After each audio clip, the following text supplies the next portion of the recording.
cried to my boss this morning, and I cried because I'm stuck in a bureaucratic limbo. I'm a Venezuelan immigrant in the US. I went to high school here, I went to college here. I've lived my whole adult life in the US. And I came here the right way, the legal way. I've paid taxes over 8 years. I've done all the stuff that I'm supposed to do. Doing everything in my hands that I have to get a work visa, and I literally exploded. I lost it today.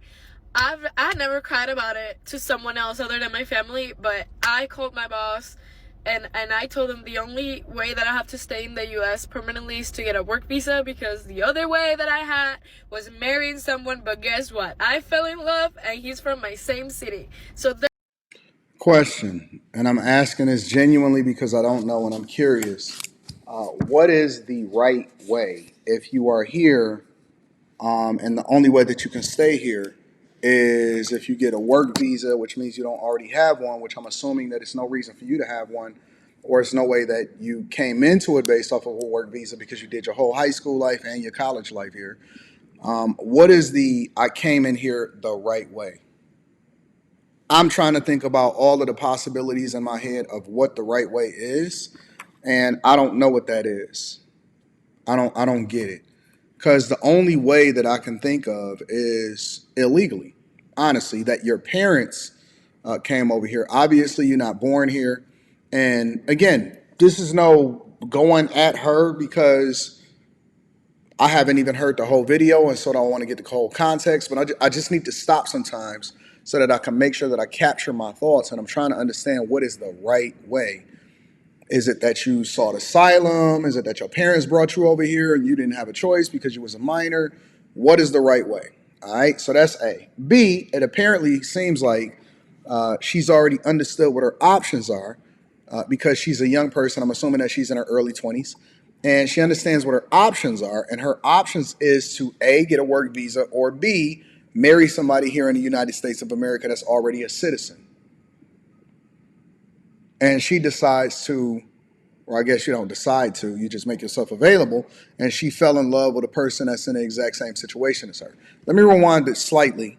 And I always like to give credit to the content creators, so that link will be down in the description if you want to go and check her out, because that's just the right thing to do, regardless of whether I agree with her or not.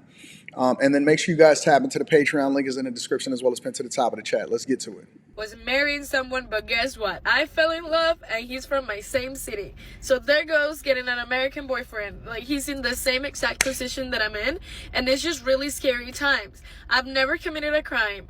I know I'm not their targeted, like, immigrant, alien, whatever you want to call it, but I'm still scared. And I'm scared because I don't want to go back to somewhere where I'm gonna be scared for my life every single day. Like, and I feel like people don't really get that. I've lived like since I'm 16. I've been in Texas, and this has been my second home. All the opportunities I've had, all the friends I have, everything I have is here. My whole family is here, and I'm just scared that that's gonna go away.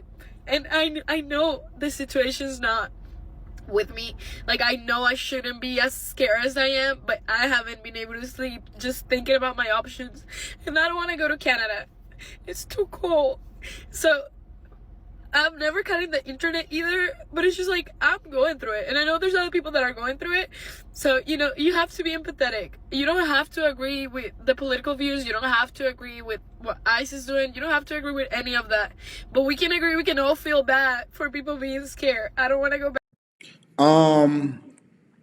So it sounds like that she knows and is familiar with her home country, because there's some people that have never been there, and you got to hold your parents accountable for that. If your parents never put you in a position to succeed, or they never familiarized you with your home country, but they came over here illegally, you can't hold the United States government accountable for abiding by the rules and telling people that they need to follow the rules.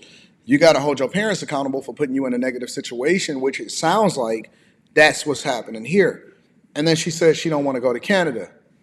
I didn't know that Canada has such lax laws that allows for you to actually just be able to go into their country and just become a Canadian citizen.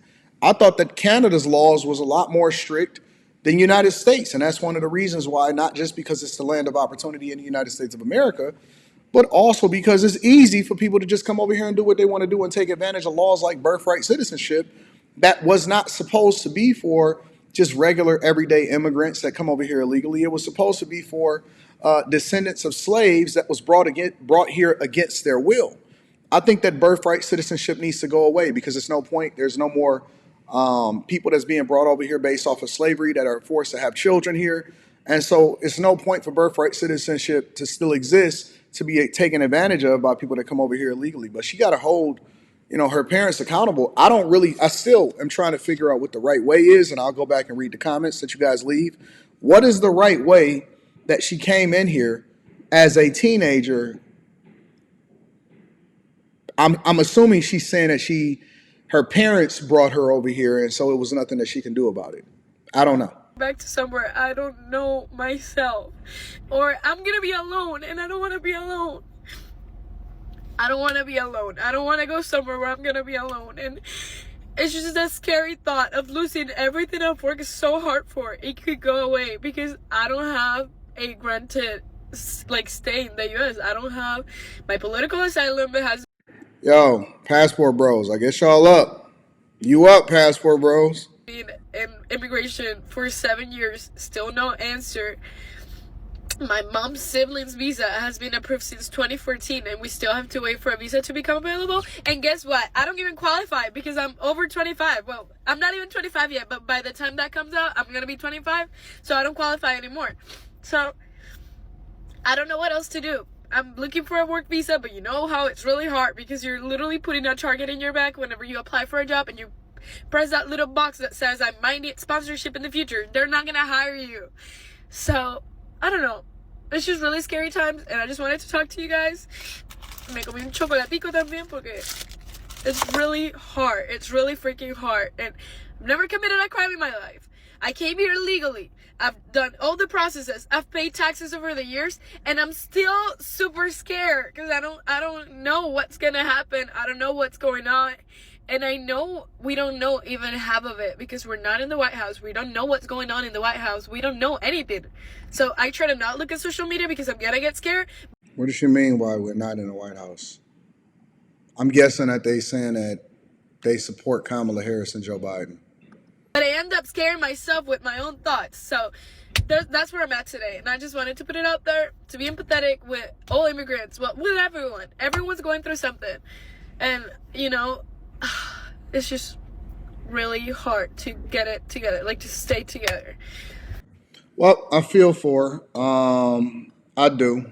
And two things can be true at the same time. You can have sympathy and empathy for people while at the same time saying that it's unfortunate that we have to get our own house together before we can start to extend things over into people that came over here illegally. And I'm not sure if she did it the right way. I'm not sure if she's I'm still trying to figure what that is out. But rules are rules, and rules are established for a reason. I think we have to be careful how we implement those rules, and the fact that we made it so easily available for people to come over here is now the reason why we're stuck in this dilemma. Now you're stuck in a catch-22. Now you're gonna have people in between the fringes. And again, I think it's important for her to hold her parents accountable. You gotta hold your parents accountable, and I think that people need to focus more on making their own country safe. I seen a video where Venezuelan immigrants that was being deported back to Venezuela, they were cheering and they were all happy and stuff about going back to their home country as they were getting off the plane. I'm wondering if that same enthusiasm is extended once they're there for a period of time, and why they were coming over here in the first place if they're so happy to go home. Anyways, I'm curious as to what you guys think. Make sure you guys tap into the Patreon. Link is in the description. Also, Teach Hanley, 40% off your first order plus 20% off of life. I love you. I appreciate you. I'm going to holler at you guys later. Peace.